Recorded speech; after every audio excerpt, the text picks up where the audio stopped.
Hello to everyone and welcome to Urbano Hydra Essential Training Day 3.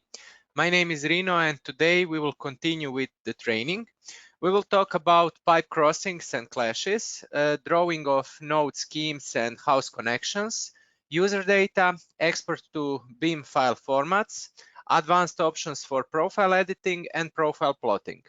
The session will last approximately 2 hours, and after that we will have Q&A, and I will answer all of your questions. So let's start with the training. Here we are in Urbano, and like I said yesterday, the best way to open Urbano project is by first opening the application, and then you can go to File, Open, and open the drawing, because it's just safer to open it that way, because you have to load Urbano, all the functions, and then you can just, I like this way of opening. I will take the same drawing where we left off yesterday. You can see working number 2. So let's drag and drop it, and we are opening now Urbano project. Because like I already told you, Urbano project is, everything is saved in your standard AutoCAD DWG file, but it's composed of the graphical part, which is the CAD drawing itself, and also Urbano internal model. And today I will show you how you can extract Urbano model from the DWG file, and so basically export it from one drawing and import it to another drawing. And that will be our first topic today. So here we have our water distribution network that we've been working on it for the past 2 days. And now I will also open one sewage network, which is created with also Urbano software, but Urbano Canalis, which is part of Urbano family. So let's open this drawing as well. So as you can see, separate DWG file. And here now I'm trying to simulate, for example, a project where one designer or one company was working on a water distribution network, and another designer or another company is designing the sewage system. So let's take a look. This is completely done project. We can check a little bit in plan. We can see this is a sewage network. We have all the pipes, all the manholes set. We have this really nice labels showing in plan, and we can see how this system looks like. Also, if we check the profiles, we can see the default configurations for the profiles. And here you can see that basically, notice these profiles, we have no intersections between other infrastructure, because here in this system we have only, here is the system selection, you can see that we have only the sewage system here. And now I will export this system from this DWG, and I will import it to our system where we have our water distribution network. And you will notice that all the model and all the profiles of both systems, Michael, can you please just mute yourself? And you will see that all the profiles will automatically update, and all the clashes and crossings will be automatically updated. So let's do this. So to export this, you have to go here to the function where you usually create a new system. And here you have a functions for importing topology and exporting topology to Urbano XML. With these functions, so be sure this is not a standard land XML file. We also have land XML. I will talk about this later. This is internal Urbano file format, so Urbano XML, which you can use to export from one drawing and import to another drawing. You can, with this function, you can export complete networks, so sewage, water, and other pipe infrastructure. You can also export Urbano Terraform DTM surfaces and also Urbano parcels as well. So let's go to export topology to Urbano XML, and I will define where I would like to export this. Let's go here to this same folder where we have our water system. Let's click save. Okay, this system will be exported. and let's just click export. And this is quick. You see file is written.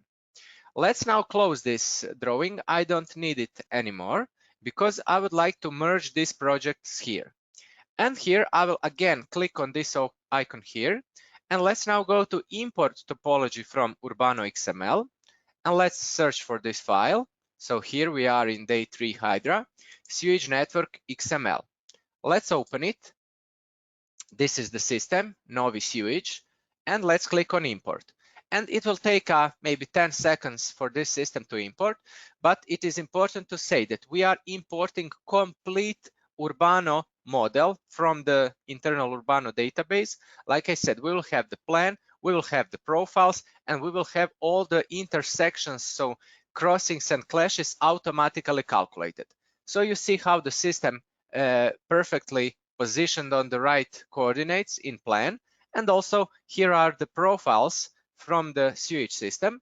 And what I told you before, look at this. So now the crossings between the systems have been automatically calculated. So this is something that is really impressive in Urbano software. Around the crossings and clashes, everything is automatically calculated.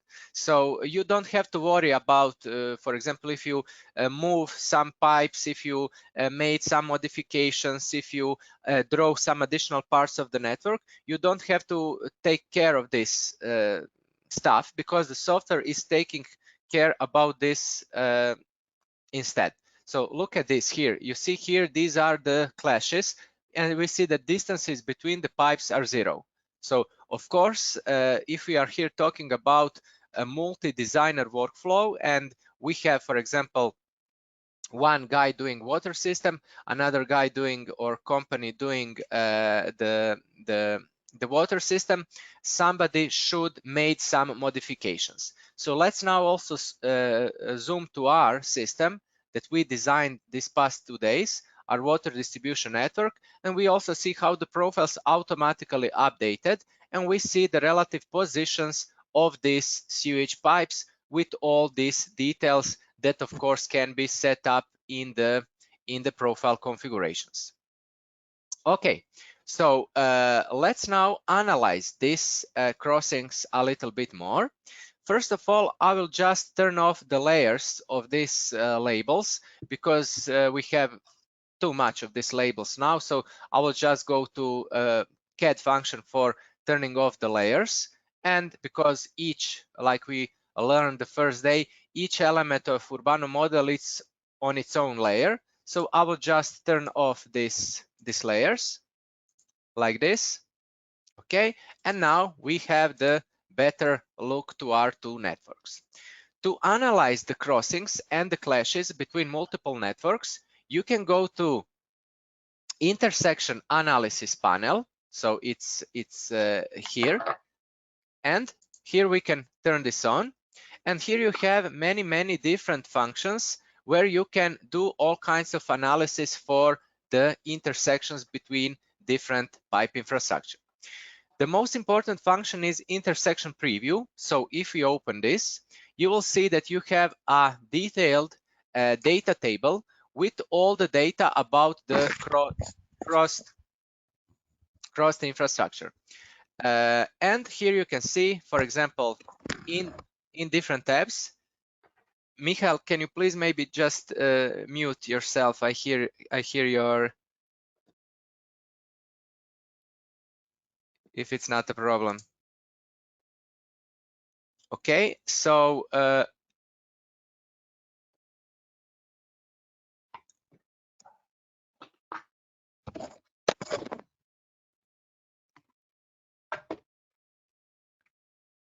okay, so here you can see in the data table, you have the elements. So in this case, these are the pipes. We see the system names. So we see that it's a water system and the sewage system. We see the names of the elements. So in this case, pipes. We see the data about those elements. So nominal diameters about the pipes. We see the relative positions of the pipe. So which pipe is above or below selected pipe. We also see the ones that are in direct collision. So these are the pipe clashes. And also, like I said, we see in different tabs clashes or crossings between pipes and manholes with manholes. And if we just pick inside of the tables, we will automatically be zoomed to that crossing in plan, or also we can zoom to profile as well. And here you can see all these crossings. So between pipes, and also if I switch here to pipes and manholes, we can see that we have the clashes or crossings between pipes and the manholes. So like I said, of course, we would have to move something or edit some of this stuff. So let's do it. So first of all, we are doing our water distribution network. So let's switch here from the system selection panel. Let's switch from the sewage system to our water distribution network. Okay. And here we see that here we have these problems here. So I will just move this water manhole. And here we have the function on the Urbano ribbon, move node. And let's select this icon here. And I will just move this manhole. And for example, I will position it here. And like I said, everything is completely dynamic. So you see that the table is now empty. You have to just click again to select everything because we have some changes. And now you see that we have only one more clash between the pipes and the manholes, because here we solved multiple clashes at once. Let's zoom to this one here. And again, we see that we have the same problem. So let's again solve this part here. And I will do the same. I will take this node. Let's take it with the move node function. And let's move it, for example, here, like this. And now you see that the table is empty, but let's select one more time the whole system. And we see that we have no more problems, no more clashes between pipes and manholes, and also manholes with manholes is empty. But let's check pipes with pipes, and we see that we have some distances here. And let's now click here, show only collisions. So we can sort this data table by distances, and we also see that here is 0. So obviously here is a clash, but let's filter it out and let's click here, show only collisions. And here we see that even though we moved this node here, we still have a clash between these two pipes. Okay, so the thing that I would like to do now, I will draw one additional profile because I don't have a profile that goes from this node to this node, and I would like to see that profile. So let's start again function for drawing of the profiles. Let's use the function from node to node, and let's go from this node to this node here, and let's draw this profile here. Okay, and let's zoom. Okay, this is the problem. So as you can see, this is our water pipe and this is the imported sewage pipe. So we have to do some modifications. Of course, it would be better if we could go with the water system to go above this this sewage system. So let's do it. We can go to function for editing in the profiles, the function that I showed you the first day. So let's go to function, no, not this, but this, editing in the profile. And now we can select any part of the profile. For example, let's select from this point to this point. And now we can, for example, we see that the depth of the center line here is 2 meters. But let's put, let's say, 1.2. I think this should be enough. Let's click on preview. Okay, and now we can click apply. And now we see that everything is completely dynamic. Now we should see here some distance, and we see that now the distance between these pipes is almost 40 centimeters. So this is now solved. And we can also delete this profile because we don't need it. Let's now check the table. So let's go back to intersection panel, intersection preview, and let's now turn off this option because we see that it's filtered out to show only collisions. And now we can check and see that the minimum distance between any two pipes is 16 centimeters here.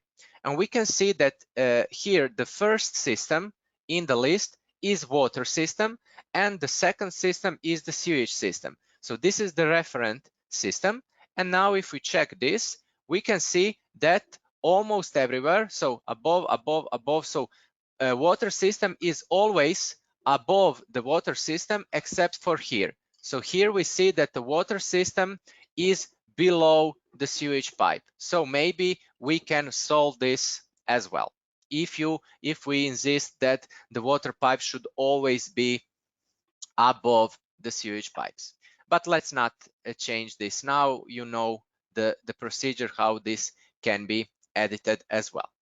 Okay, so but you can zoom, for example. This is the problem here. Let's go to zoom to profile, and let's zoom, for example, to this water profile V4. This is it, and now we can see, and here it is. Here is the issue. You can see that the sewage pipe is above our water pipe. Okay, let's now save this drawing, and I will save it as a different drawing so you can get all these working files. So let's call it Urbano Hydra working 3 as day 3.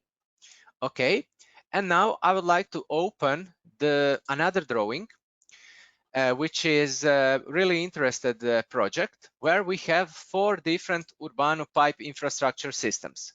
So this is a real project, and you can see that on a relatively small area we have a lot of these pipe infrastructure systems. So you can see also in different colors and also in this legend that we have these 4 systems, and obviously we have a lot of pipe crossings in plan and potentially also a lot of pipe clashes. So let's analyze this system. First of all, let's draw the profiles. We are here in sanitary system. Here we have our profile configuration. Let's double click on it. I will select the entire sanitary system. According to array definition, I will define row and column spacing to be 20. Let's click on draw, and I will place these profiles here to this point. Okay, and let's now check it. So what I said before, all the crossings, all the clashes are automatically calculated, and if these labels, so these are basically labels, are turned on in your profile configuration, you will automatically see all the crossed systems in your profiles. Okay, I already draw the profiles for all other 3 systems, so not to be repetitive, I already draw them. So I will just switch to a layer state where I have all these profiles already drawn. Let's restore this, and now you can see for water system, drainage and storm system, we also have all these labels turned on and shown here. Also, if you want to see some kind of labels in plan about the cross systems, you can do it as well. So let's again switch to intersection analysis, and here you see intersection label definition, where you can define different label configurations. Here I previously defined 3 configurations. It's basically very easy to create them. Just go to add. I will just go to edit and show you. Basically, it looks like standard configurations for the labels, let's say for the nodes that I showed you during the previous sessions. And here you can see that you can define which data you would like to see in the intersection label. For example, here we will see the distances, terrain height, and pipe top depth. Okay, or for example, another configuration, here I see different data, for example, coordinates of the crossing in plan, terrain height, and array station. Okay, to apply the labels, we can go to intersection settings, and basically here you can just turn on automatic labeling and label definition. Let's check this one. This is just intersection point. Let's click OK. And now you can see that there is no data. It's just this block to show you that you have some intersection happening in plan. Or let's change it. Let's switch maybe to intersection with the data that I showed you before. And now you will see that we have the distances between the pipes. We have the terrain height at that point. And also we see the top pipe depth for each crossed pipe.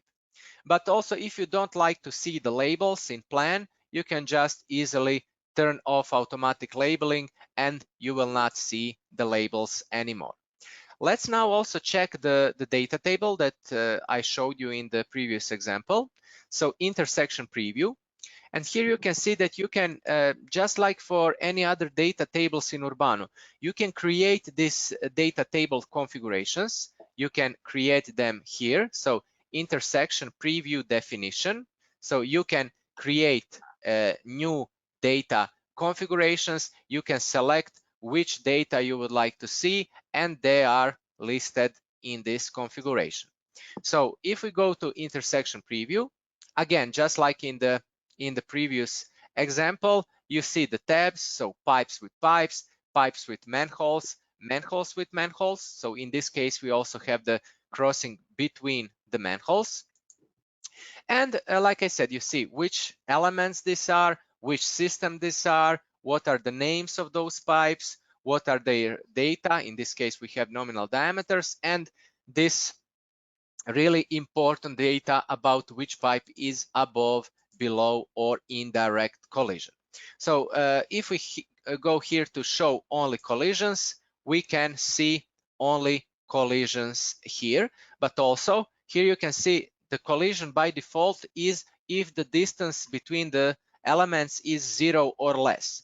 But for example, let's define the collision tolerance to be 10 centimeters, which means that everything that is on a distance 10 centimeters or smaller will be treated as collision. So just click enter, and now you can see that we have here filtered the elements that are either in direct collision, or we have the distance between these elements 10 centimeters or less. So really nice option. And also, let's turn off now this showing only collisions. Let's check this filtering options. So this is really nice option, because if you have a lot of systems and a big area, and you would like to focus just on some part of the network. For example, let's check only the crossings and clashes here in this part of the network. I will go to selection, and I will select with, for example, CAD selection, just this part of the systems here. Okay, I will turn off now auto zoom option, and we can check and see these crossings or clashes. So we can focus just on some parts of the network. Or for example, let's select one array of the network. And for example, I'm interested in this sanitary sewage channel, this channel FK 1.5. So let's select it. And now you see we have all the crossings with that one array. Also, what is really important to say, that these crossings and clashes shown in this data table are not just some randomly selected crossings. That's why I would like to show you this intersection preview data table too, where I also have the data about the stations. So the first system that I selected is sanitary system, as you can see here, and these are the stations, the chainages of that selected array. And now you can see that the crossings are sorted by stations. So this is the 7.68 meters from the start of that selected array, and they are sorted by stations. So this is really important and useful if you want to make some kind of reporting. And you already know this is just like any other Urbano data table. So you can select it, you can copy it or copy it as HTML and paste it to Excel. Also, let's turn off this filter.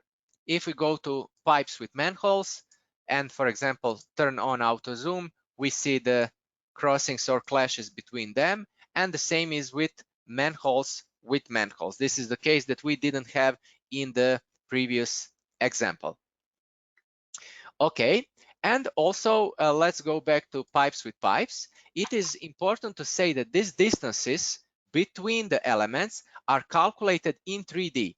So we can turn on this 3D style or 3D view, and even though our elements are not drawn in 3D, these are plain AutoCAD lines and or blocks. In this case, we have the realistic 2D style for these pipes and manholes.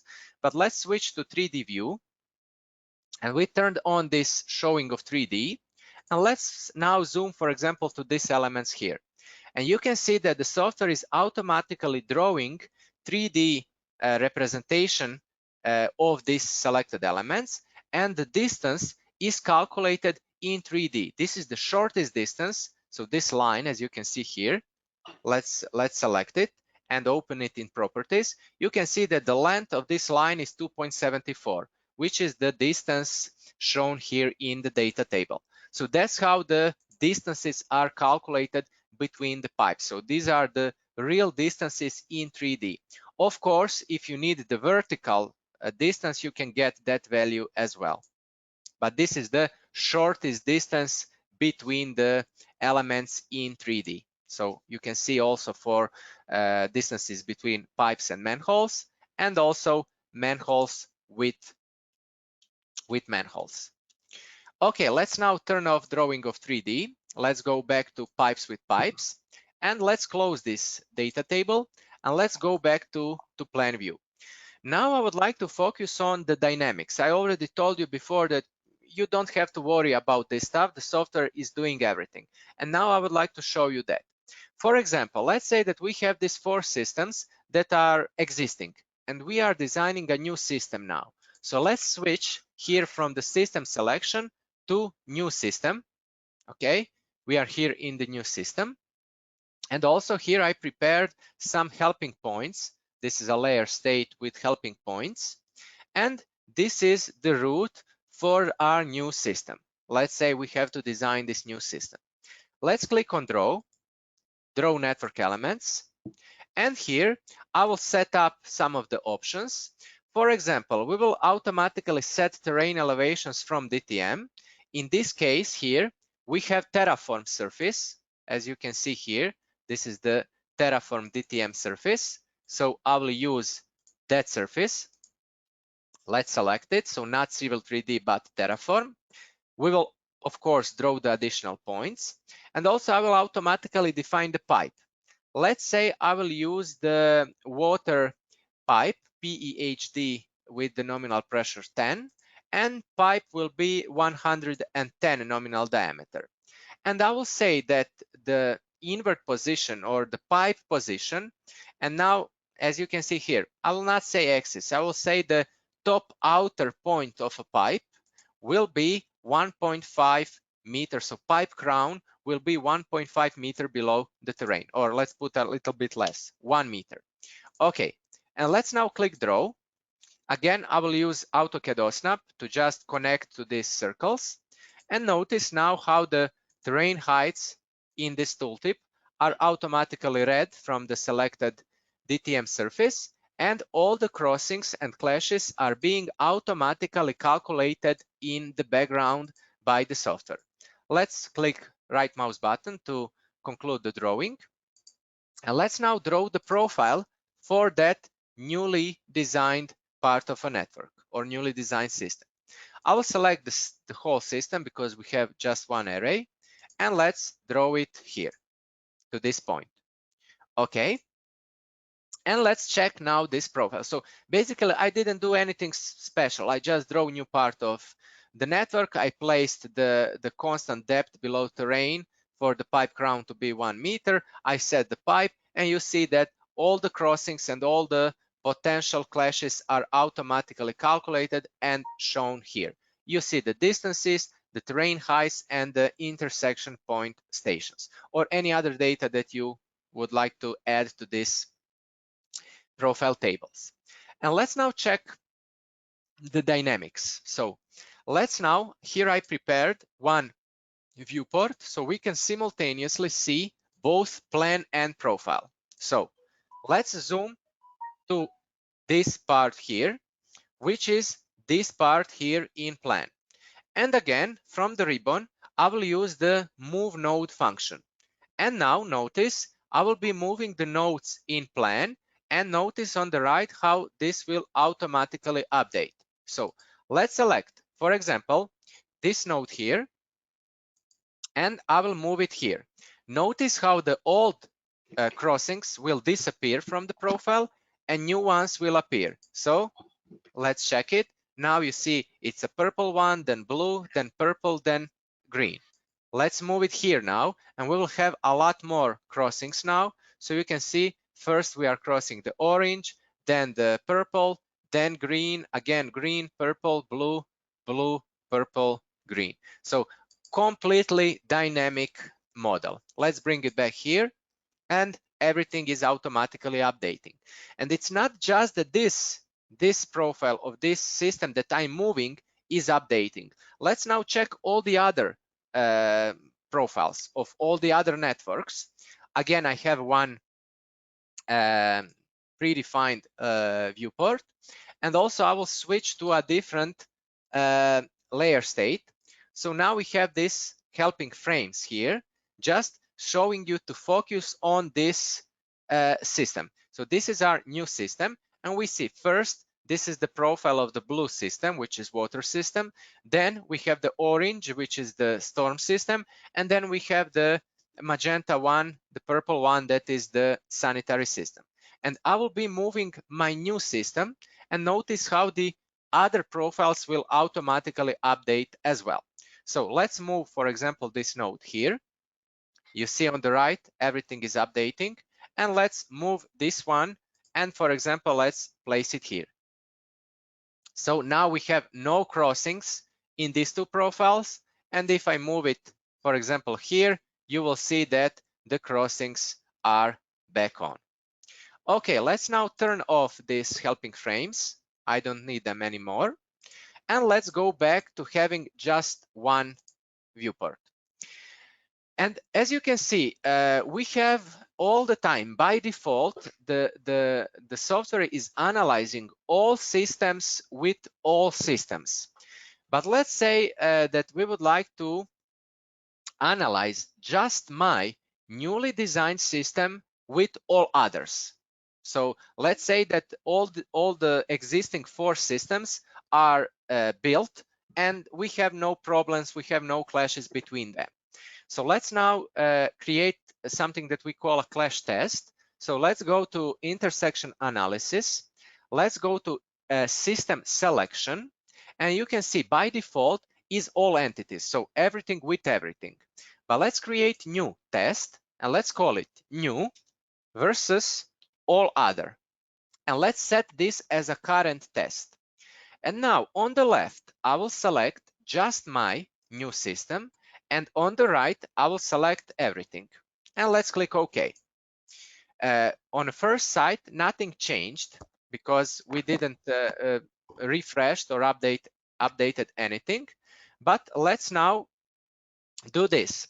I will go to the function that we call profile manager or longitudinal section manager. Let's open it.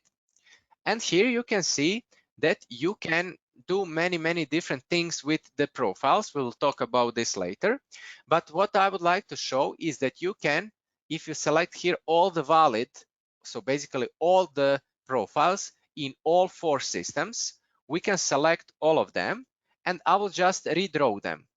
So when you redraw the profiles, you will see that all other crossings here will disappear because, as you can see, so everything disappeared except for the crossings with our new system. So that is a cool feature if you would like to focus just on your system and all other systems. For example, if we go to our profile of the newly designed network, you see the crossings between all the systems. So all the systems crossing our system, but in other profiles, we see only the new system.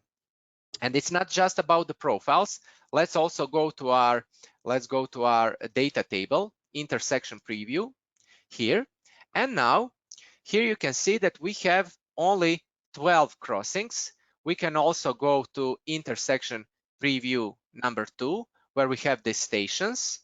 I will turn off auto zoom, and now you can see again they are sorted by stations, and we see just the infrastructure that is crossed with our newly designed system, and everything is sorted by stations. Also, if you need the labels, so let's now go to intersection settings. Let's turn on automatic labeling, for example, with this third configuration with the positions. And here you can see that now we have coordinates, terrain height, and stations. And you can see that we have the labels just for the system that we are analyzing. So we don't have the labels for all systems, but just for the one system that we are analyzing with other systems. And like everything, the labels are also dynamic. Let's move, for example, again, this node. So notice 437.12 is the last station. Now it's 437.61. So the labels are dynamic as well. And of course, if you need some kind of reporting, which is, like I said already, you can just copy that data table. But if you need some report, you can go to reports. And here you can define again which data you would like to see in a report. And you can choose between Excel report or plain text file. Let's select the whole system. Let's write this report and let's open it directly in Excel. So as you can see, because we created a test, just our system with all others. So this is a new system. This is the array 13, because I didn't give some custom name. See the coordinates of the crossings or clashes, stations, terrain heights at the crossing point, which system is crossed, what is the nominal diameter, and what is the pipe top depth of the crossed pipe. And we see the distances between the pipes. Or you can also add any other data that you would like to see here. Okay, let's now close this table and let's save this drawing. We are done with this example. Let's save it so that you can have the end file as well. And I will call this, so for systems final. And let's click save. So we've been talking about crossings and clashes between different Urbano pipe infrastructure. But let's say that we do not have Urbano pipe infrastructure. We have just some CAD lines or polylines. Let's open our layer manager and let's turn on this layer, CAD infrastructure. So here you can see that we have some plain AutoCAD. In this case, this is line, and also this is 2D polyline. It can also be 3D polyline. And of course, what we can now do, we can create a new power system. We can convert these lines and polylines to intelligent Urbano topology. And of course, everything will be automatic and dynamic, and we could run intersection analysis.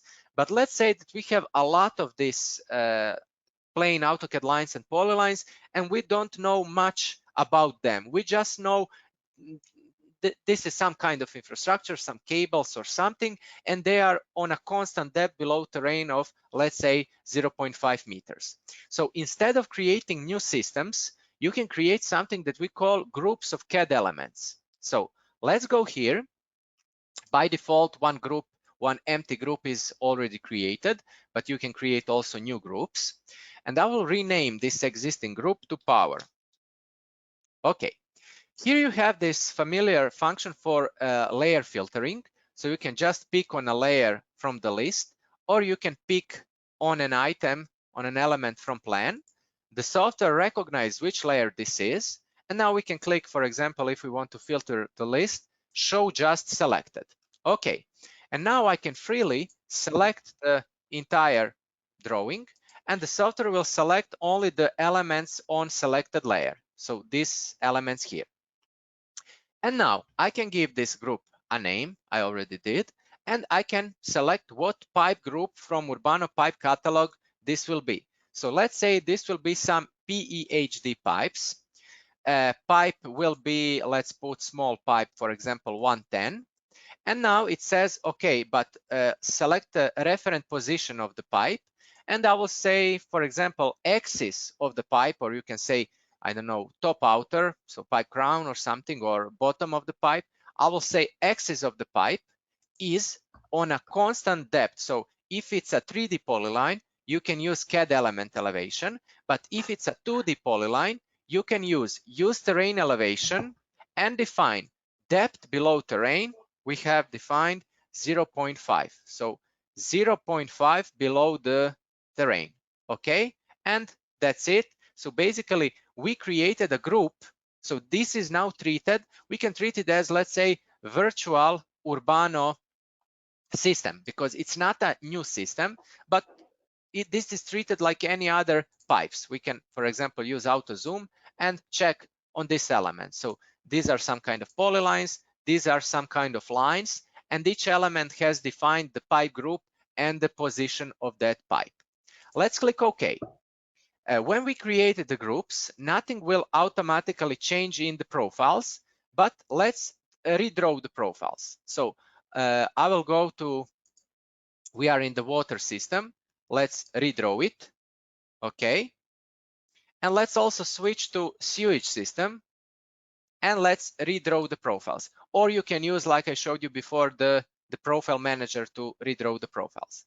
And now notice how the orange crossings will automatically appear as well. So we have a power, nominal diameter of a pipe, and distance between these pipes.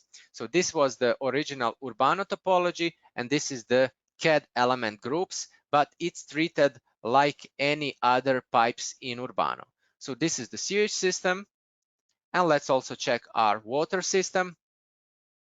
Our water system, and here it is, the crossings between the power cables and our newly designed water distribution network.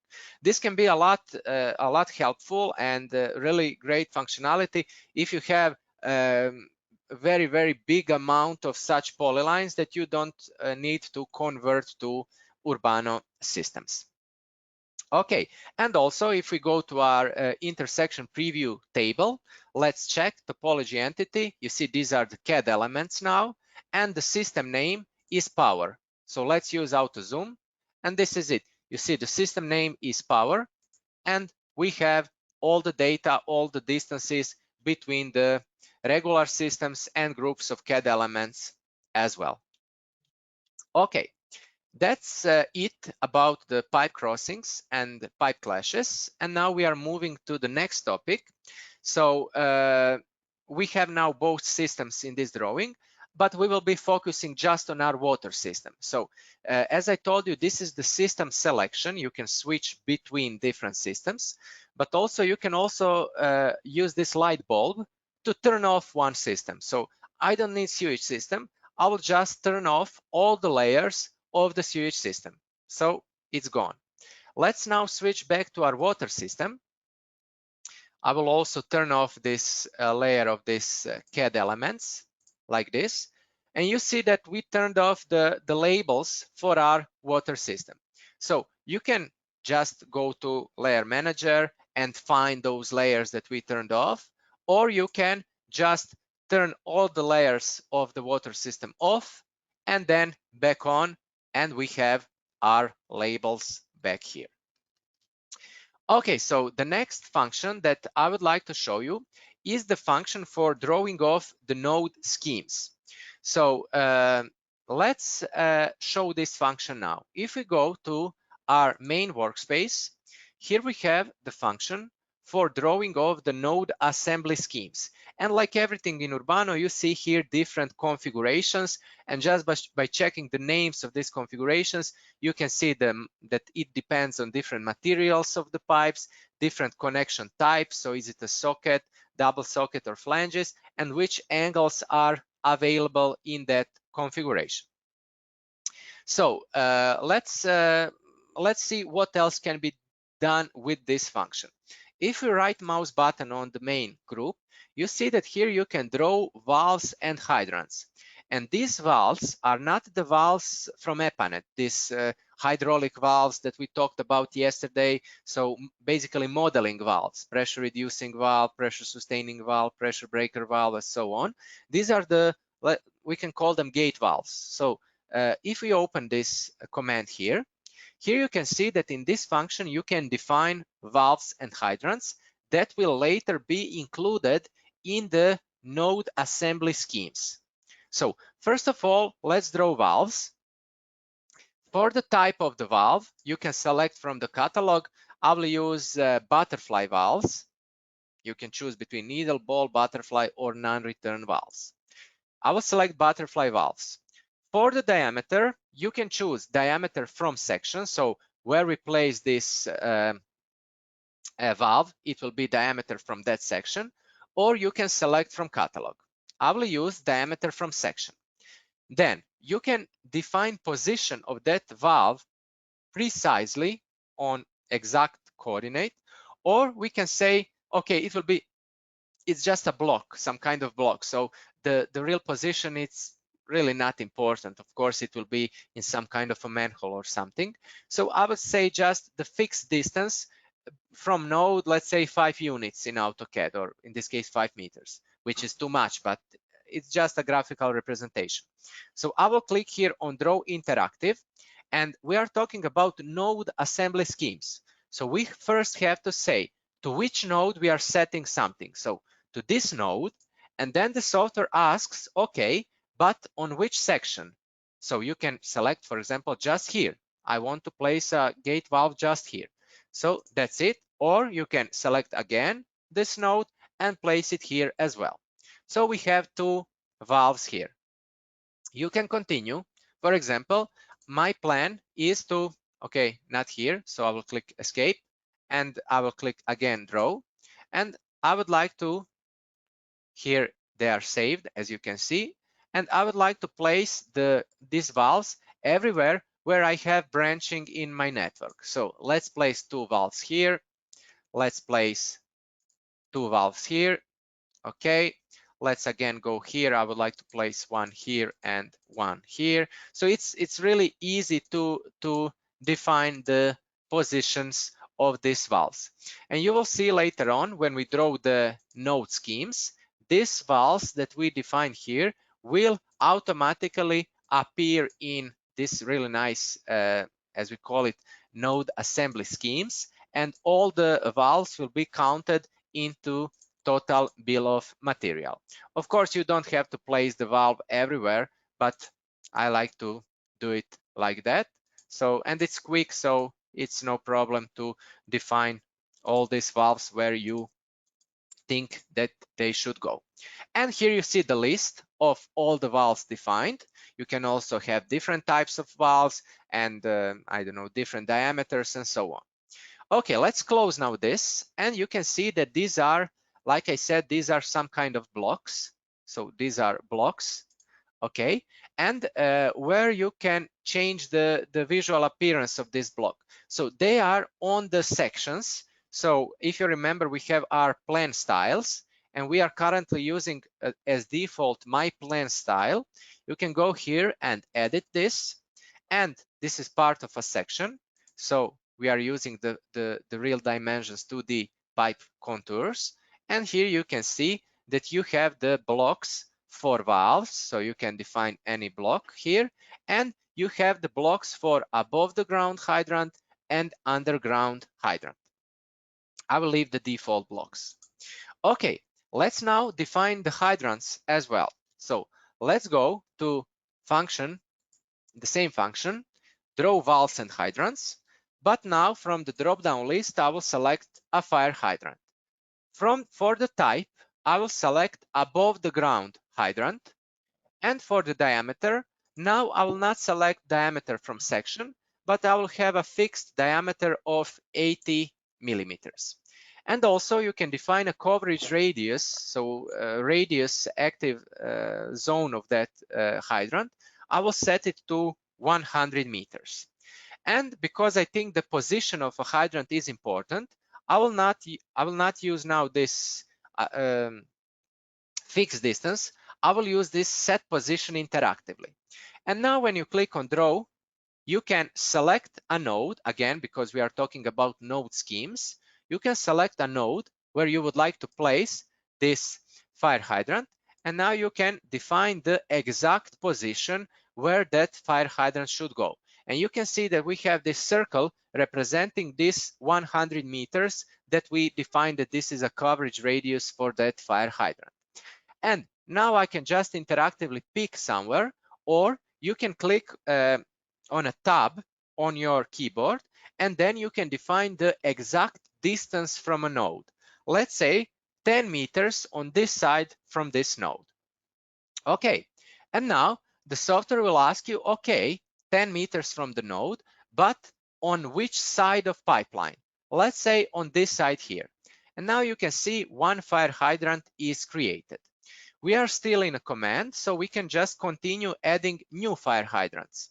Let's say from this node, now I will not set it numerically, I will just click, for example, here, and position on the pipe will be go above. Then let's select maybe this one, and let's place it here on this side of a pipeline. Let's go with one more. Let's set it, for example, here, and it will be on this side of a pipeline. Let's do one more row, and let's place more fire hydrants. I will set one here and place it here. So the idea is basically to have all the area covered with this coverage zones with these circles. Okay, let's do one more. Let's place it maybe here.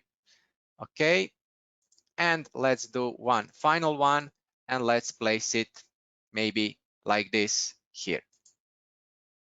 Okay, so the fire hydrants are created. We can check the data about them. So they are all above the ground. We have the fixed diameter of 80 millimeters, and that's it. Let's click close. And you can see that these circles are on a separate layer. So if you don't want to see these circles, you can just turn off these layers. But also I would like to see them, but I would like to increase the line width of them. So let's again go to our system, right mouse button on it, edit. Let's go to layers of the system, and let's find that layer. This is the hydrant coverage zone. It's the cyan color.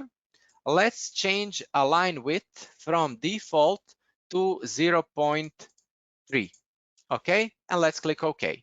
And now you can see how this coverage zone look like, and we see that we have these blocks appearing on the exact side of the pipeline where we defined them to be. Okay, so now that we have, you don't need to set valves and fire hydrants. You can go directly to drawing of the node schemes. But of course, if you previously set valves and hydrants, they will be taken into account for drawing of the node schemes. Before we actually draw something, let's check one more thing, and that is the catalog. So fitting element catalog. You can run it from here and open it here, or you can go to your standard catalog icon, and it's here, catalog of fitting elements symbols. So it's important to say that these are symbols, so symbolic elements. Don't expect this to be some detailed schematic representation with exact dimensions and so on. So these are the, as the name says, node schemes. And these elements are symbolic, but here you can see the catalog. Catalog has been created for ductile iron pipes and plastic pipes, basically, or PEHD pipes, and the elements have been created according to German DIN norm. So here you can see which elements are available. So you see ductile flanged elements, socket elements, and also PEHD elements. And for each item, of course, you can edit these catalogs. You can change the names, you can change diameters, you can give some custom data, for example, like weight of each element, so that will be also calculated when running the total bill of material. You can define nominal pressures or stuff like that. But the thing is that you cannot change how these elements will look like, because it's hard coded. So each of these elements has the symbol like it is drawn in the scheme itself. So let's now check this. And again, like I said, you can have multiple configurations, and inside of configuration, you can define many different stuff. As you remember from the previous sessions, we used PEHD pipes. So if we go to the pipes data table, we see that we have PEHD pipes. Okay, so that means that we have to use PEHD configuration. So let's edit it to check what can be set up in the configuration. Of course, you can define the paper width and paper height. I will increase it a little bit to 45. Then you can define some basic visual appearance of the frame. You can define which data will be written here in the title of the scheme. You can define some colors, data, and stuff like that. But what is most important is this. This is the schematic view. So this part of the drawing. You can define the colors. I will change. So the fittings will be drawn in blue color, and pipes between the fittings by default are in yellow. But I will switch to orange so we can see it a bit better on a white background. Also, for the labels, you can choose if you want to see just the position in the scheme of the element. You can define if you want to see position and the name from the catalog, or just the name. Okay, and also this is maybe the most important thing, is select the elements from the catalog. Because even though in the catalog you can have basically all the fittings available in the world, or which are by default in Urbano catalog, but still maybe your local manufacturer don't have these parts, or you are not you are not usually using that part. So you can just filter those parts out. For example, here you can see in this configuration we have PEHD pipes, and only angles will be used 45 and 90. Here you see 11, 25, 22.5, 30, 45, 90. But here you see just 11.25, 22.5, 45, and 90. So it depends on your wishes. So let's check here. This is filter, just filter of the catalog. So let's say, let's filter PEHD catalog, and let's check only angle elements. And here you can turn on or off different parts from the catalog. For example, here you can see, like I said, we have only Q90 elements and K45 elements, but angles of 30, 22.5, 11, 25 are turned off. That's how it is set inside of this configuration. But for example, let's copy this configuration. I would like to have this, but let's copy this one. It's always better to copy something, that's just my opinion, and edit it, then create new from scratch. So I will edit this. I will give it a name 5 PEHD, and I will say all angles. Okay, let's edit it. Let's go to schematic view, select elements, PEHD, angle parts, and here I will select the first one, I will select the last one, and I will turn on all angles. So as you can see, here is the filter. So we will have Q90, K60, K45, K30, K22.5, and K1125. Let's click OK. What else can be changed here? So you will see that these node schemes will be completely drawn, completely automatic based on some rules. And here are the rules that you can change. For example, what is the material? PEHD or ductile? This is basically just a matter of diameters that you have in your pipe catalogs, because for example in PEHD pipes you have diameters of, let's say, 125, 125, 140, 160, 180, usually 200, 225, and so on. But for ductile iron pipes you have 80, 100, 150, 200, 250, 300, and so on. So that's why you have this, what is the material. Then you can define, for PEHD it's grayed out, but if it's a ductile, you can define to use socket elements or strictly just flange elements. You can define to use single or double socket elements. Then you can define for ductile and for PEHD how to connect a fire hydrant with which parts. Then, for example, you can choose if the T element will be aligned with the inlet section, or it will be rotated so that you have the minimum amount of pieces needed. Then you can choose to have T elements integrated with reduction, or if you turn it off, you will have the T piece without reduction and then additional reduction piece. You can choose to use double T piece, so cross piece, or twice the T piece. You can choose if you want to put reduction, if possible, before the crossing or always after the crossing. And also you can define some visual appearance of the scheme itself. Okay, let's click OK.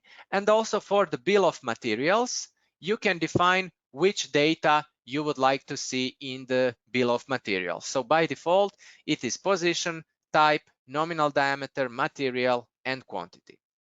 You can also add the weight of the elements, but then you have to put your own custom weights in the catalog because by default they are empty. Okay, and okay. That's it. Now we have everything ready to actually draw something. So for example, let's first use this one, PEHD 45 and 90 angles only. So select it. And basically now everything is ready. You have your selection options. Let's select the entire system. You can define the row spacing and the column spacing. We can click on draw. Let's place it here. And that's it. With just one click of a mouse, we have all the node schemes calculated and drawn according to rules and the parts available in the catalog. So you can see that the software can now use only angles of 45 and 90. So it's always using the closest possible angle. So these are the simple ones.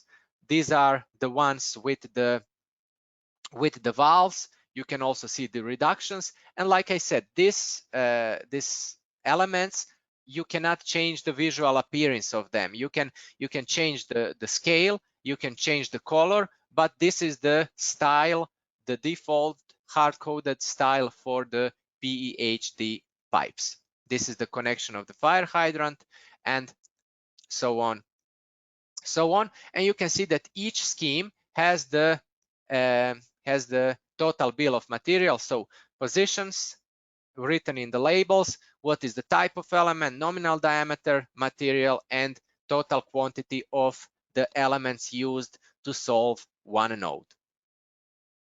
Okay, so these are the PEHD pipes with only angles 45 and 90. But let's now check these all angles. Let's double click on it. Let's select everything and let's click draw. And you will see that when you redraw something, the old ones will automatically disappear because one node can have only one solution. You cannot have multiple solutions for the same node. So when you click draw, the old ones will disappear and the new ones will appear. And now you see that we are using all angles here. So here you can see that now we have here the angle of 1125. So, but these are maybe angles more often used for the ductile iron pipes, but it's up to you to define which angles will be available in your configuration. So now you can see that the angles are much more precise, but also they are used again, like I said, to so combination of these angles, so they are as close as possible to the real angle from the plan. Okay, and if you need the total bill of material for all of the elements used, you can go to right mouse button, manage of the node schemes.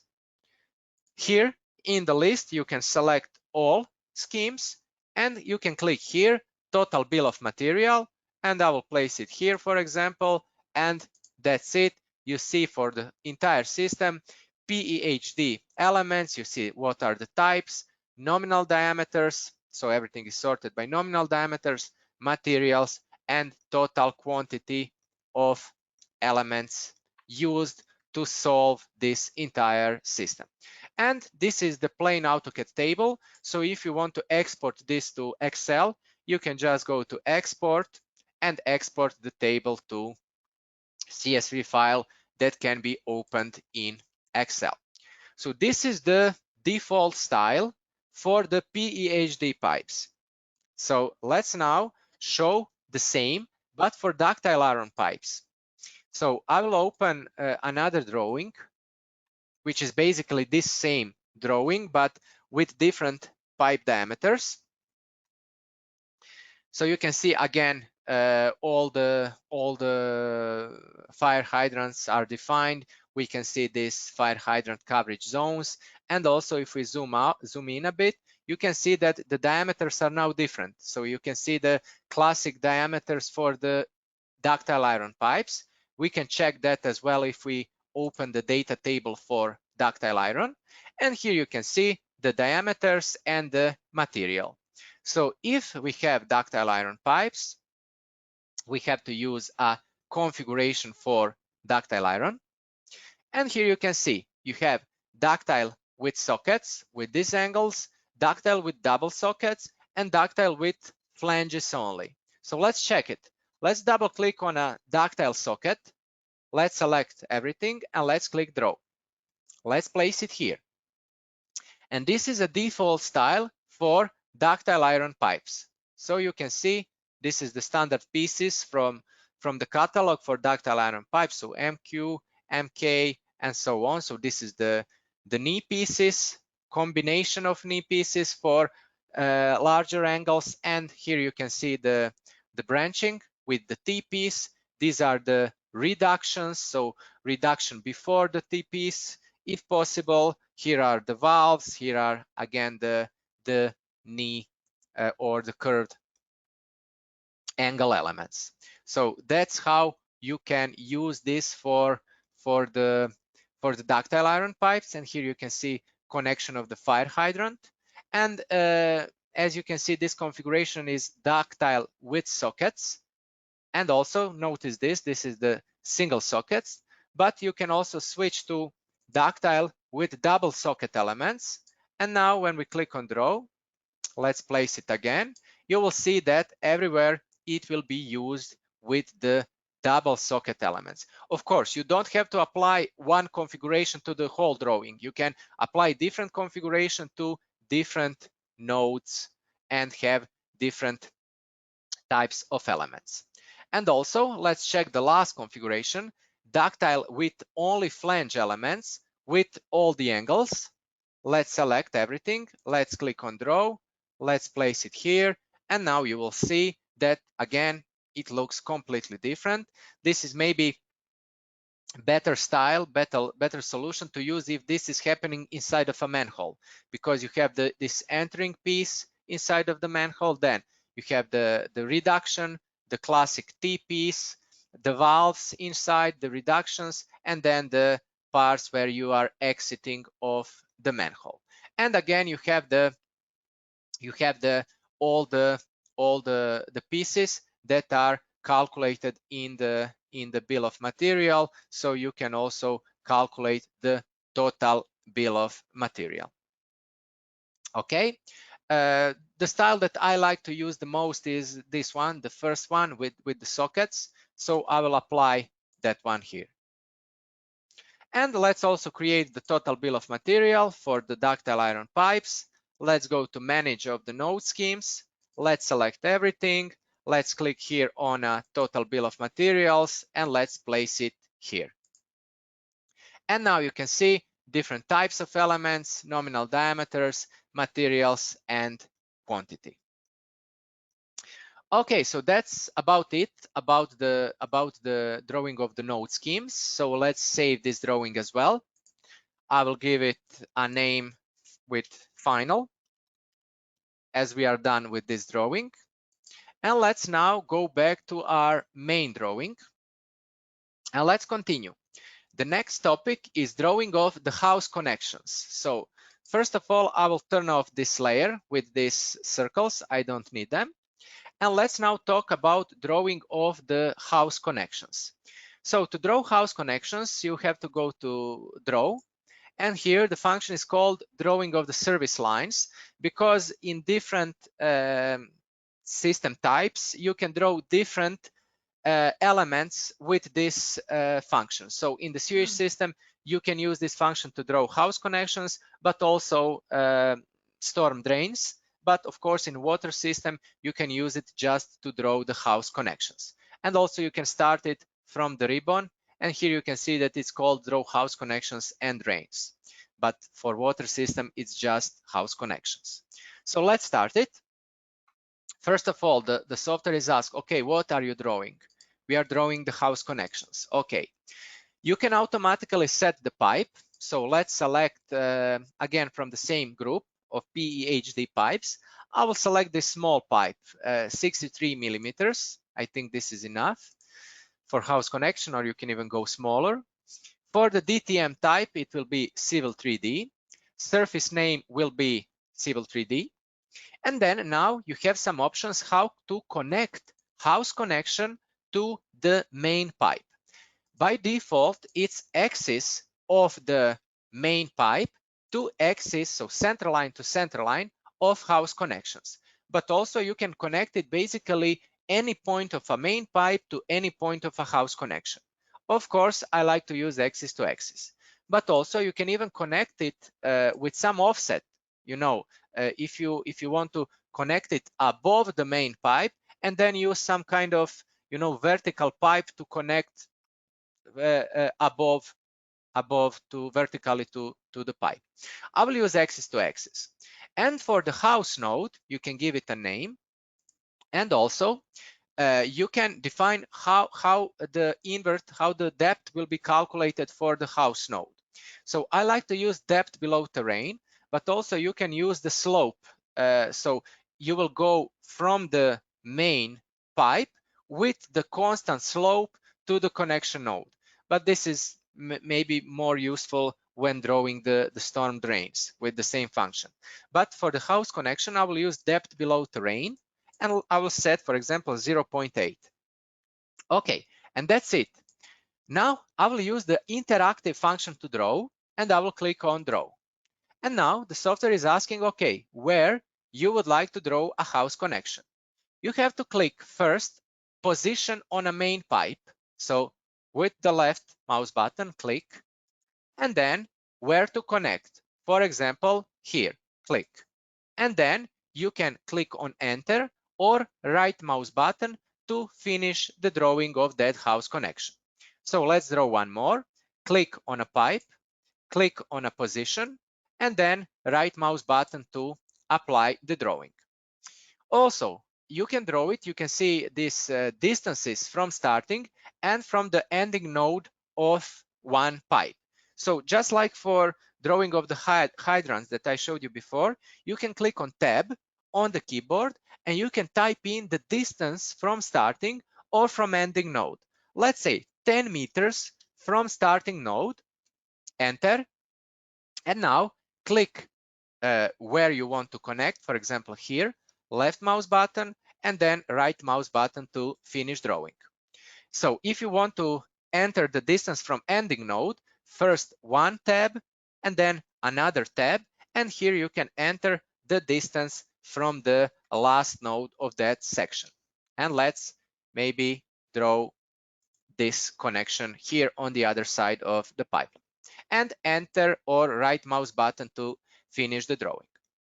Also, house connections don't need to have just one sections. You can draw the multi-line house connections. For example, again, I will start drawing here, then I will have additional node here, and then I will finish drawing here. Left mouse button, right mouse button. Or let's draw one more here. So click on a pipe, click here, click here, click here, and right mouse button to finish drawing. So this is the interactive way how you can draw the house connections. And what is important to say that what is the main feature of these house connections, or we also call them subsystem elements, because they are connected to main pipe, but they are not breaking the main pipe to multiple sections. So this node is connected to the main pipe, but it's not breaking it into pieces. So as you can see, this pipe is still one pipe, and we have the house connections connected somewhere in between. Of course, you can connect the house connection to the main pipe as well. That's of course allowed as well. The other way how you can draw the house connections is of course by converting some existing CAD elements. So here I have one layer with just some lines or polylines. It is suggested to have a polyline because this can be line and a polyline, but this has to be a polyline. So if you want to have multi-line house connections, then it has to be a polyline. Okay, and here you can see that you can also, these house connections can, of course, they can be connected with OSNAP to the main pipe, but usually a lot of times these house connections are not connected to the pipe. Sometimes many people don't use OSNAP, and this can happen. So as you can see, this is not connecting to the pipe. So you can have the lines that are too short, you can see here, and also you can have the lines that are too long, like this one here. But that is not a problem for the software. So let's now show this second way. Let's go to draw of the service lines. We will use all the same options. And here I will go to conversion of CAD elements. And here you can see that you have some kind of tolerance. So, and here is the graphical picture what will happen. So you can define the tolerance numerically, or you can pick here on this icon and define the tolerance graphically. For example, you can click here and define like this area around the node. I will round it to, let's say, 0.5. And again, standard Urbano functions for layer filtering. You can choose a layer from the list or from the drawing. So let's click, for example, here. The software recognizes which layer this is, so CAD, house connections. And now you can freely select the entire drawing, and the software will select only those elements on selected layer. Okay, and now when you click draw, these elements will be converted from plain polylines to Urbano house connections. And now you can see how they are connected. So if the line is too short, the software automatically extended it to the shortest distance to the main pipe. Or if the line was too long, the software basically trimmed it. So that's how you also can draw the house connections. And the third way how you can draw them is basically automatic drawing, where you can select some part of the network, for example, branch or array or from node to node. I will go with branch like this. And then you can say, okay, what will be the length of house connections? Let's maybe put 10 meters. Okay. What will be the angle? You see it from the picture, what will be the angle? I will leave it as 90. And then on which side of the main pipeline this will be? Let's say on the left. and what will be the length of those house connection sections. Let's say maybe, I don't know, each 25 meters. And let's click preview. Okay, you see how it will look like, but I needed them to be a little bit more longer. So I will increase the section length to 20. Okay, let's preview. And I like this now, how it looked like. So I will just click on draw. And this is drawn automatically. Let's now also draw on the right side of the pipeline. And now I will go with the section length of 10 and so the section length will be the 10 of the house connection. And let's draw it, for example, each 20 meters. Let's preview and it will be like this. I like it. So let's click on draw. And that's it. Of course, the ones that maybe you don't plan to use, you can easily delete it, or for example, you can use the move node function and move it and make it shorter or something like that. Okay, so these are the options how to draw house connections. Let's now check the profile for this main line. So this is the H4, if you remember. So let's go to H4, and now you can see how this automatically updated with this house connections that we defined that are connecting axis to axis. And you have all the data about these house connections shown here. And what is a feature of these house connections? Let's check when we open draw of the service lines. Here you have this really nice option which says refresh on main pipe changed, or refresh when the main pipe changes. So what does that mean? For example, if you increase the diameter of a pipe, or for example, if you change the position of the main pipeline, the house connections will follow. So let's check this. Let's open our function for editing of the pipe elevation in profile. And let's select maybe from this node to this node, and let's straighten it like this. Let's click apply. Okay, and notice now how the house connections automatically updated as well. They are still connected axis to axis. Let's do one more part. For example, from this point to this point, let's click apply. And from this point to this point, and let's click apply. And here you can see again that the pipes are connecting axis to axis. So basically the house connections are again completely dynamic and automatic. Let's also draw the profiles for the house connections.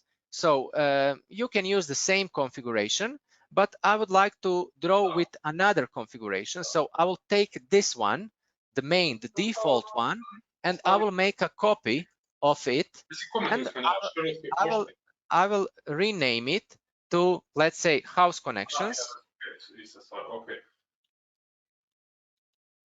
Why I created a different configuration? Because for house connections, they are short. I would like to change the scale. So let's open it. Let's go to edit. And here you have horizontal profile scale, vertical profile scale. Default is 1000 to 100. I will make it 100 to 100, basically 1-to-1 scale. Okay. So like I said, I would like now to draw the profiles for the house connections. So I used this configuration. And of course, you have your standard selection options, but also you have this special selection option, which says subsystem elements. In our case, they are the house connections. Let's click draw. Okay. And I will place them here. And basically, we have now drawn all the profiles for each house connections. And you can see how the pipe is connected axis to main pipe. And also here you can see that the depth below the terrain is 0.8, because that's how we define that the depths for the house nodes to always be 0.8 meters below the terrain. Additionally, we can also place a manhole, for example, here where we have a house node, if you need that. Of course, now we might have some crossings, additional clashes between the sewage system, but we showed this. We know now how you can solve those problems. So let's now again go to function for setting off the manholes like that. I will use the same rectangular manhole that I used for the main system, but I will use the smaller manholes, let's say 900 times 900. Okay, and let's also use this filtering of the node types. So let's select just house connections, which are the ending points where is the house basically. Let's select the entire system and let's click save. And now you will see that all the profiles will update and we will have a manhole everywhere where we have our house connections. Now you can see that these manholes look really big because of the scale. So let's open this configuration. Let's edit it. Let's select with interactive select this manhole.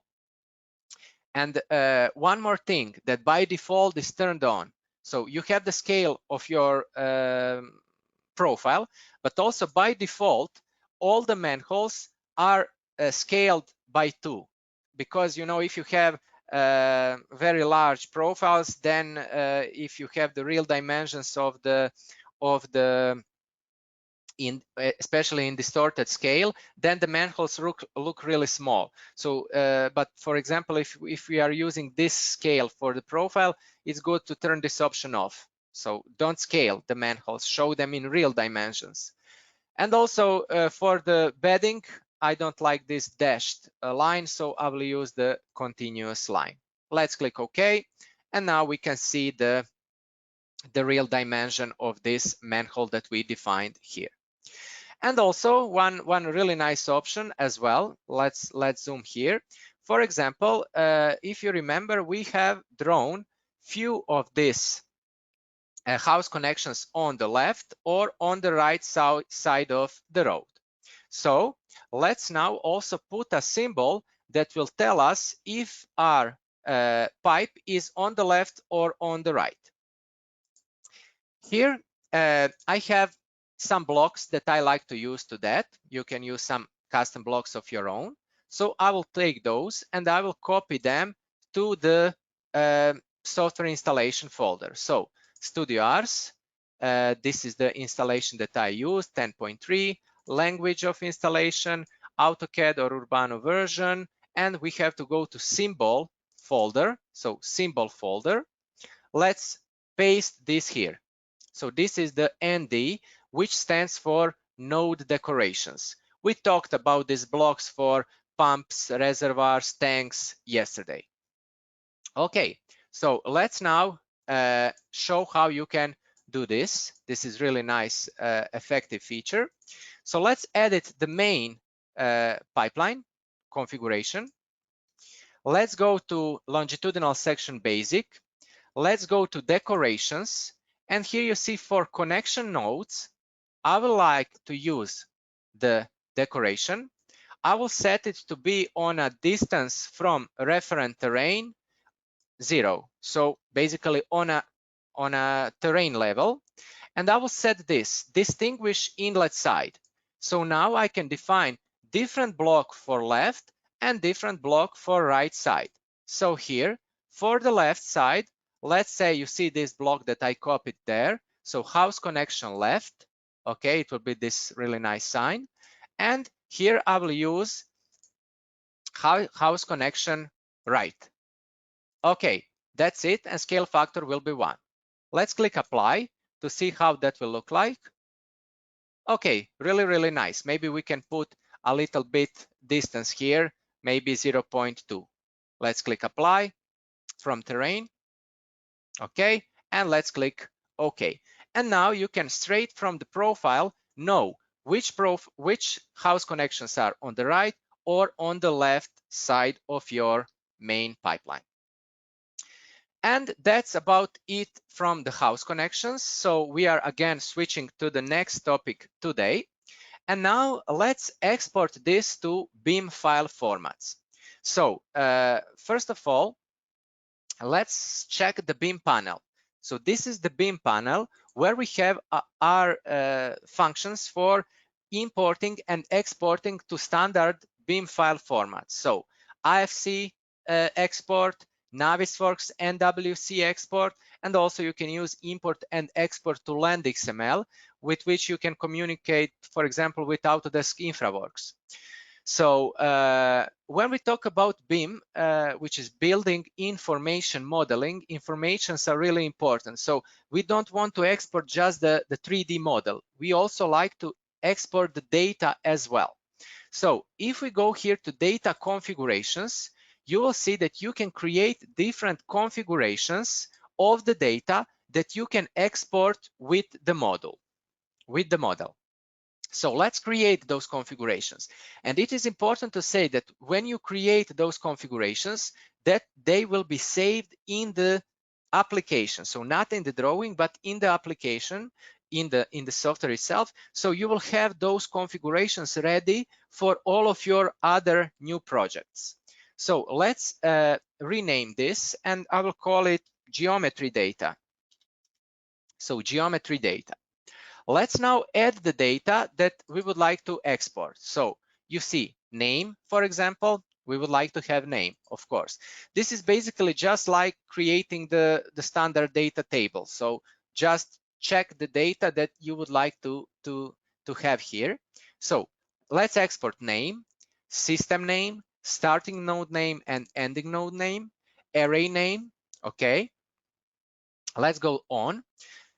Let's check maybe invert data. Okay, I would like to have starting invert elevation, ending invert elevation, and also I would like to have slope, but this calculated slope. So I already told you about this. This is the real slope from that you see in the profile. Don't use slope. This slope is the data that you can, for example, import from some external source, or that you can maybe calculate in some different ways, but it's just enough to know that calculated slope is the real slope from the profile. So use that.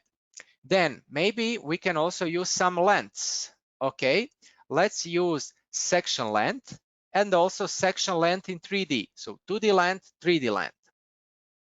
Let's add some data about the nodes as well, because this is the configuration of the data for export. So it doesn't matter if a data is for node or for sections. So for example, we can add let's add coordinates. So let's go to position, x coordinate, y coordinate, terrain height. Okay, let's now add the data about the pipes themselves. So let's go to pipe group, or of course you can search. You can type in something and it will appear. For the pipe, let's use maybe pipe material, pipe nominal diameter, pipe outer diameter, pipe inner diameter, and maybe wall thickness as well. And then what else can we use? Maybe this is enough data for the pipes. Let's go to manholes group. And for the manholes, I would like to use, let's say, manhole cover elevation, manhole bottom elevation, manhole depth, and maybe as well, we can also use the manhole width. Okay, maybe that's enough data for the manhole, but basically let's put manhole material as well. So you can choose any data that you would like to export. Let's click OK. And like I said, this is like any other data preview. So I showed you that you can give it some custom name as well.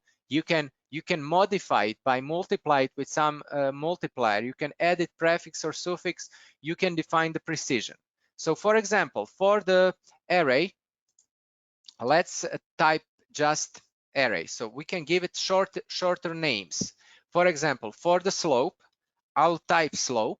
but let's change the unit. So I will not have it in the per miles, which is default.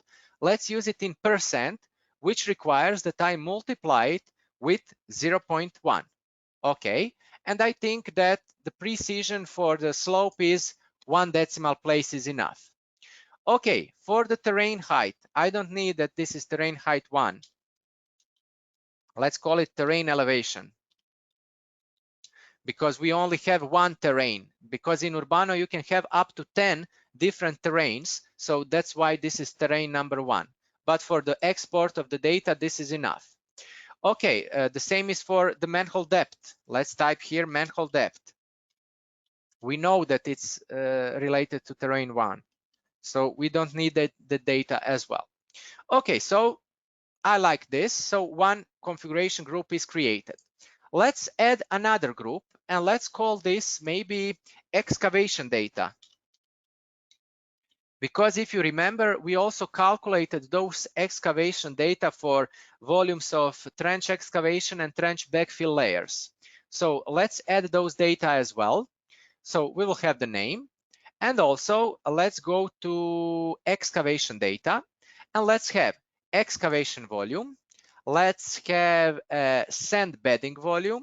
Let's have pipe volume. Let's have sand backfill and ground backfill. I think this is enough data for that. Let's click OK. Let's add another group and let's call this water hydraulic data. Okay, let's go to adding the data and let's go to water and let's go to hydraulic calculation results. So let's say for the sections, I would like to have calculated total flow, but absolute value. Okay, let's use velocity and head losses. Okay, and for the nodes, let's use calculated total demand. Let's use head elevation and pressure. Okay, let's now edit this custom names. So for the calculated, what's absolute? Absolute means because if I draw in water system the section to go one way, but the software calculated that the flow goes the other way of the drawing direction, the flow will be negative. So I always use the absolute flow because the flow cannot basically be negative. It's just a mathematical solution from EPANET. So I will use the custom name of total flow. Okay, and here a head elevation. Why is this descriptive? Because it means that you can have two values in the same node. Because where you have pump or when you have a valve, then inside the same node, as we learned yesterday, you can have pressure drop or pressure increase. So that's why it's descriptive, okay? So head elevation and pressure. Okay, so this will be our groups of data to export. So let's now export. And here, maybe we can say total demand. Okay, let's click OK. Let's first export to IFC. So IFC is Industry Foundation Classes, which is basically the standard file format for data export in BIM workflows. So now the software is asking, okay, what do you want to export? I will export everything. So both systems and also the DTM. And now this is important where we are. So if we are on the top systems in these branches, in this hierarchy, here are the data groups to add. So now we are adding the groups to everything because we are to basically both to water and the sewage system. So I will add geometry data. Okay. But additionally, just for water system, so if I'm now here, just for water system, I will add also excavation and water hydraulic data. So let's click OK. So now you see for water system, we have geometry data, excavation data, and water hydraulic data. And for sewage system, we have just geometry data. If you need some additional data that are not related to nodes and sections, you can go to project data and define some project data. For example, project name will be Novi Vinodolski, which is basically this area where we are designing this network. You can give a name of a designer. For example, name, I will put my name.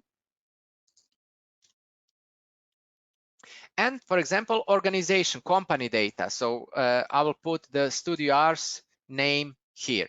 Okay. Then you can also create some custom data about the project. For example, let's say, I don't know, designer or investor. I will say, I don't know, Studio Ars.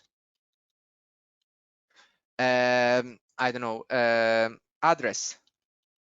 So company address. So let's say,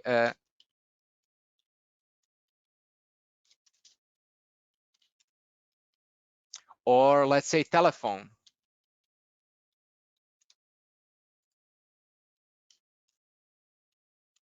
So this is how you can basically add some additional custom data, and they will be written to the project. So to the top of the IFC file, not to the elements, which is really a great option.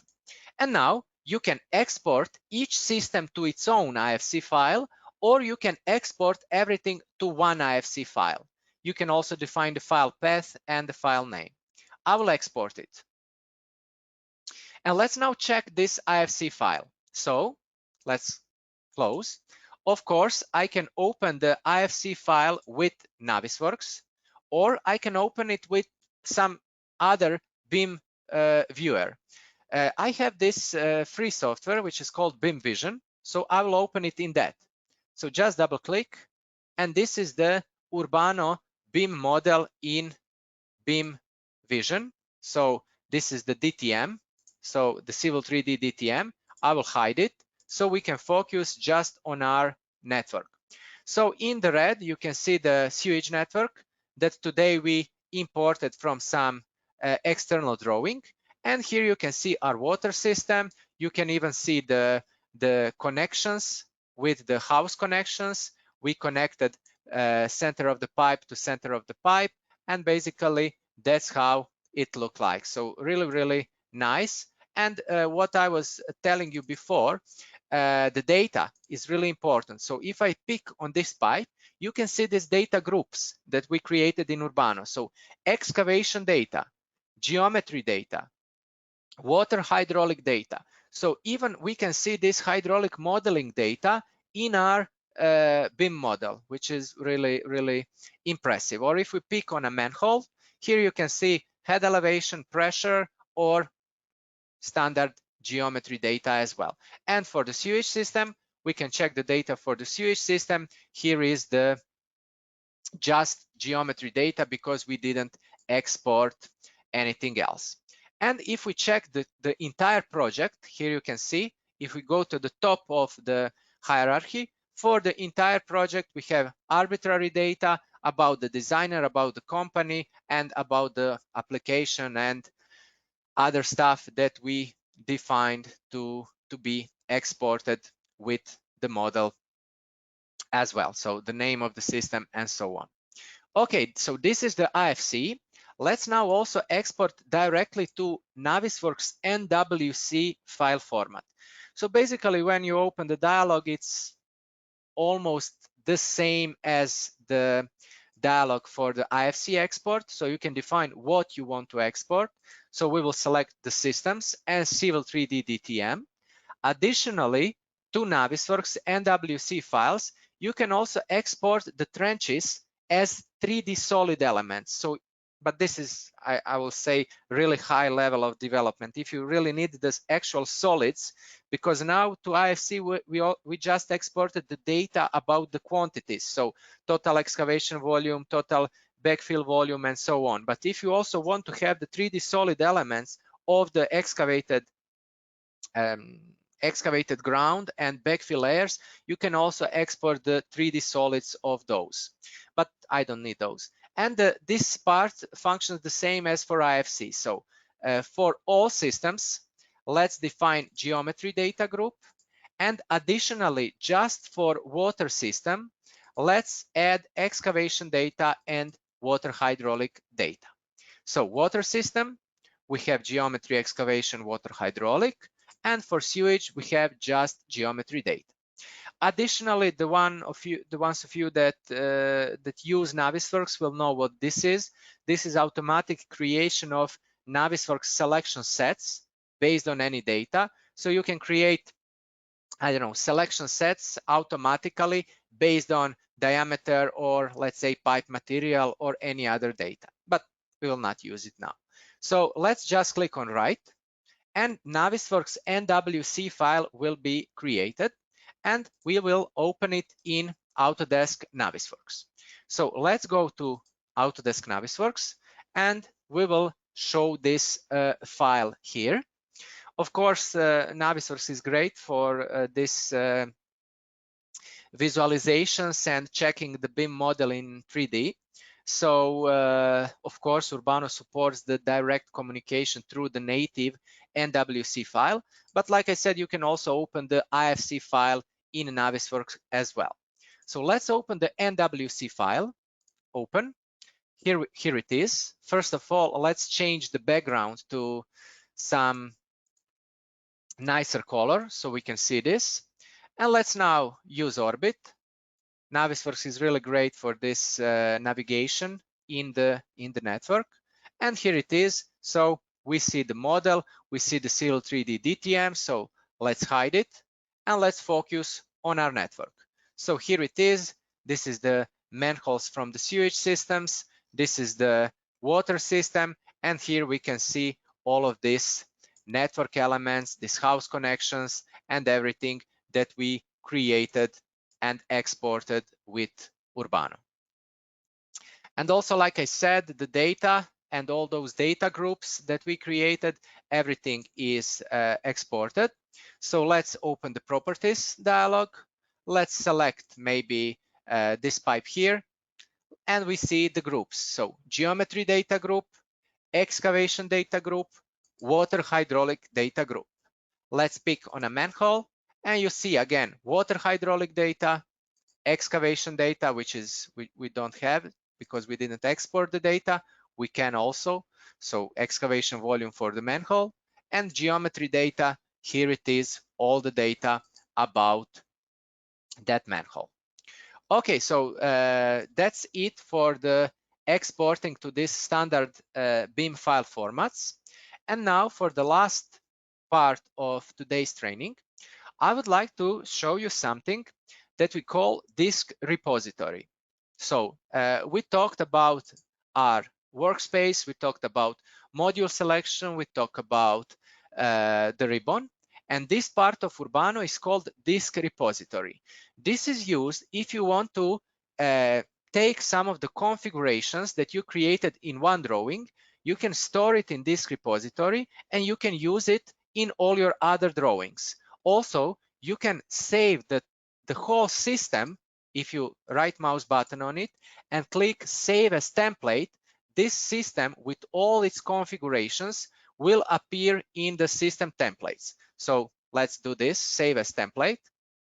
And you see now here you have a template and you can create in another drawing. You can easily create a new system based on this template. So just imagine you can prepare for your company all the data tables, all the profile configurations, all the other configurations that we showed during the training. So thematic mappings, queries, I don't know, cross sections configurations, and then you can save complete system as a template.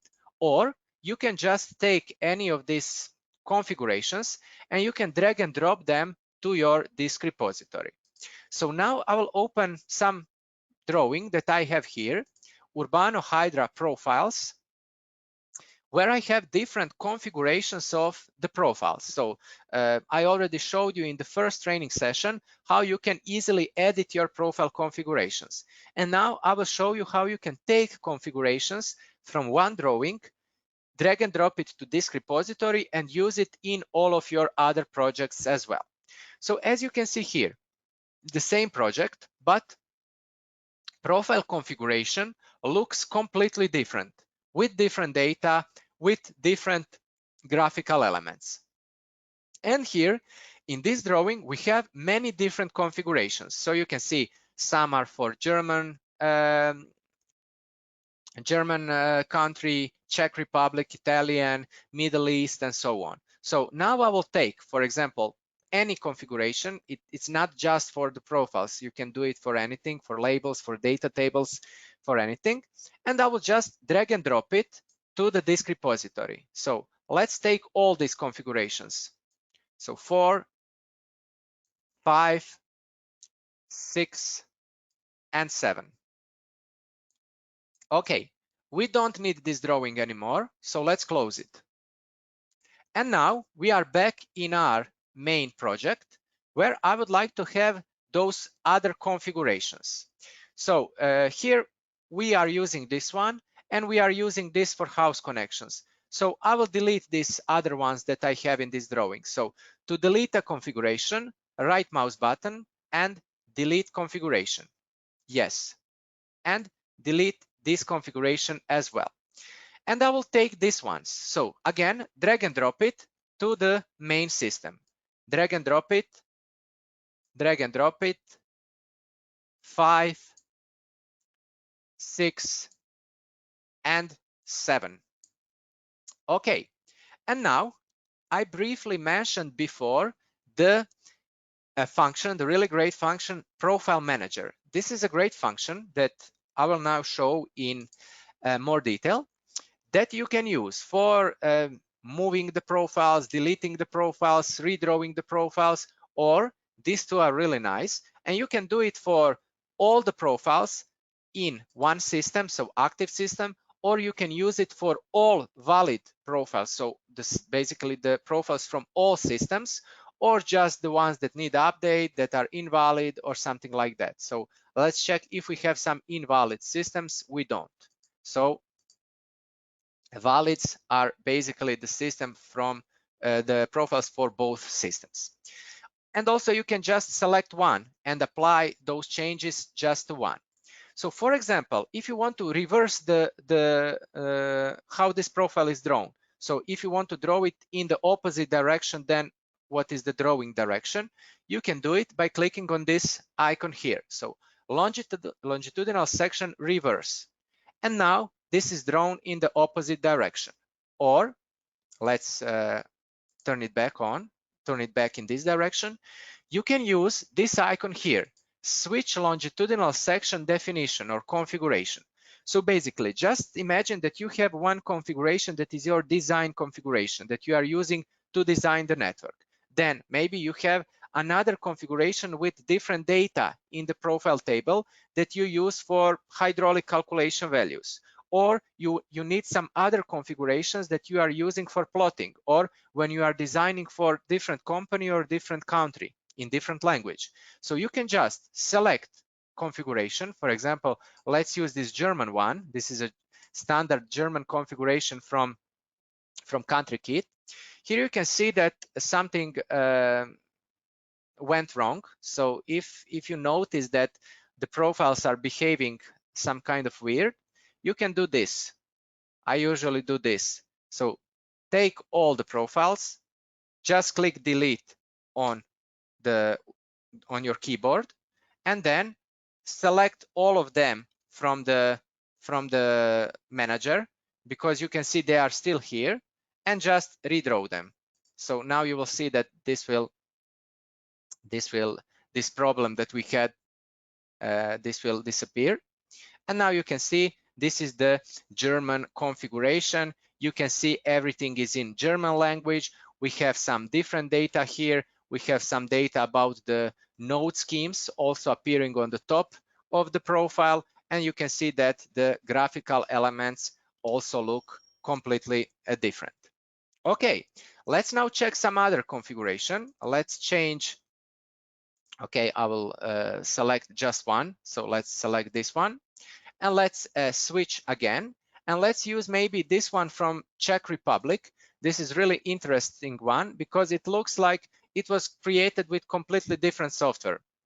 You see everything is in Czech language, the data is different, and it looks basically like it was created with some other software, but it's not. We are still in Urbano, but we are just using different configuration.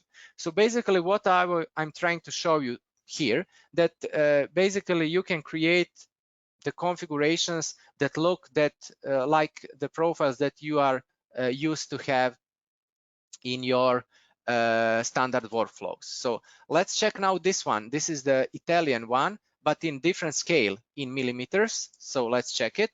So now you see it's a much bigger profile, and you have, again, everything is in Italian, everything looks completely different, and we have also some data appearing on the top of the profile.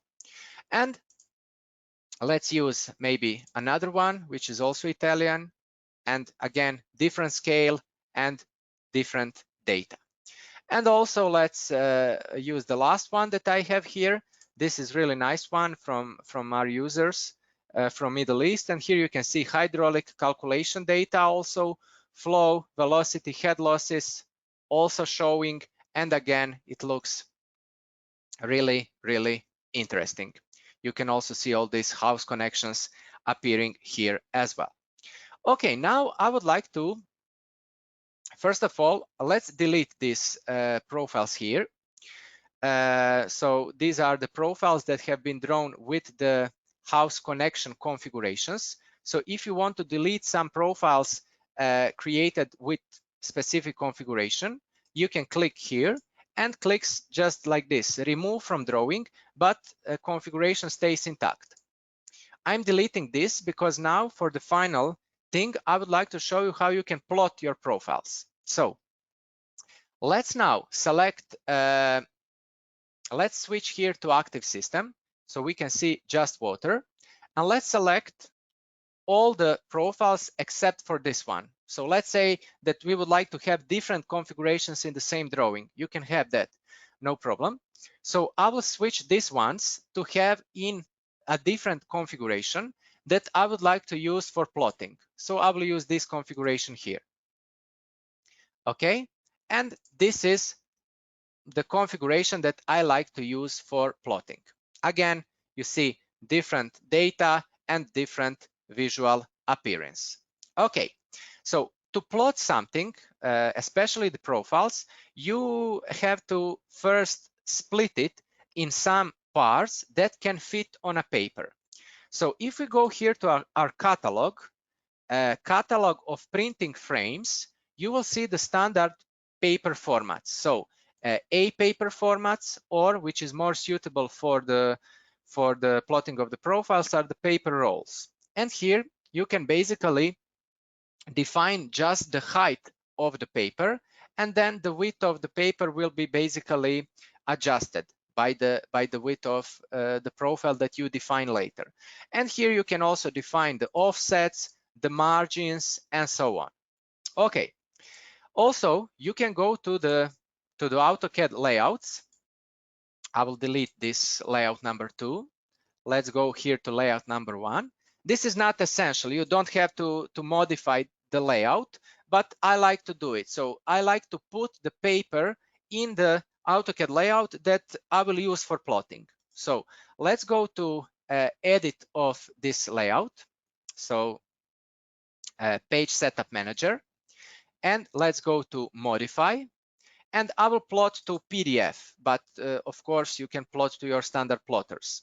So I will use DWG to PDF, and the paper roll that I previously created will be this one. So roll 91.4 centimeters will be length, and the width, the height of the paper will be the height of A3 paper, so 29.7 centimeters. And because the configuration that I'm using is in centimeters, so 1000 to 100 in centimeters, I have to use here 1 to 0.1, which means that the scale will be 1 to 100. If you are using the profiles in millimeters, then you will leave it 1 to 1. So let's click OK, and let's click Close. So this will be my physical paper. Let's now go to Model. And like I said, first we need to create some helping frames. To do that, I will go to function Draw Frames, And here you can select which profiles you would like to draw these frames for.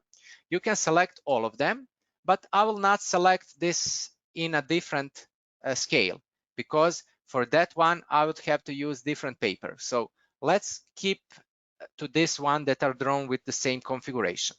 And now from the catalog, I will select my standard paper roll with the height of 29.7. Okay. And now we have to calculate what is the maximum available space on a paper. So how to calculate this? It's not hard, but I will open the calculator to show you. So we have 91.4, which is the total width of the paper. We have to eliminate the margins. So we have 2.5 on the left and 0.5 on the right, which is -3. Then also we have to, because this is how it's defined in the catalog, we have some offsets from the frames, 0.5 on the left, 0.5 on the right. So this is also -1. And also we have to reduce by the table header width, which is 10. So also -10, and it is 77.4. So here I will type 77.4. If you plan to use some title block as well, then also reduce by the width of the title block. And now we will use also drawing option automatic, a frame overlapping 1, or you can increase it to more. I will also have additional space above the maximum terrain height. I will set 3. And for the, I will use to draw this terrain elevation symbol. And let's now just click on draw. And the profiles are now splitted. You see these red frames, and they are drawn based on 2 criteria. One is the maximum available paper width, and the other one is the maximum available paper height. As you can see, the maximum available paper height is fixed, and you see that we have multiple of these red frames because the terrain is very steep. But here, where the terrain is pretty flat, you only go with 1 frame. Okay, and now we have to plot this to layout. So let's open the other function, which is frames to layout. Here again, we have to define which profiles we would like to draw. I will not select now all of them. I will select just, let's say, A1, H1, H2, H3, and H4, like that. And now, to what layout? It will be layout 1. A name will be layout name based on the profile name. Okay. And now you can draw each red frame in a separate layout. I don't like to use that. You can go to new layout for each long section. I like that option. And now you can plot all the frames of one profile to one layout, or you can limit the maximum width of the paper. I like to do that. So when we come to the end of the physical paper, we will go to a new layout. And what is the maximum width? So maximum width of the physical available space on the paper is 91.4 minus the margins, which is 3, and minus the offset from the left. So just 0.5. Why is that? Because we are searching for the insertion point where the first viewport will be inserted. So this is it. And also, if you have the title block, also reduce by the width of a title block. So 87.9 for my paper. So 87.9. That's it. Distance between the viewports, I will reduce it to 5. Distance between view and scale, I will reduce it to 2. Draw profile name, yes. Draw header next to each table, no. Draw common frame for all viewports, yes. And like I said, you can also draw a title block by selecting some block, or you can already have your block inserted to the original layout. And that's it. Create layouts, and our profiles are ready to be plotted to PDF directly from the layouts. So let's wait a few seconds, and that's it. this will be drawn, so H3 and H4. Let's close this and let's check it. So this is A1. Let's check A11 because it couldn't fit on just one paper. And then you have H1, H2, H3, and H4. And like I said, this is a viewport to your original model. So if something changes in your original profile, the layout will be updated automatically. Okay, so with this, we conclude today's webinar, and also we conclude this training. I hope you liked it. I hope you would like to test it and try it on your projects.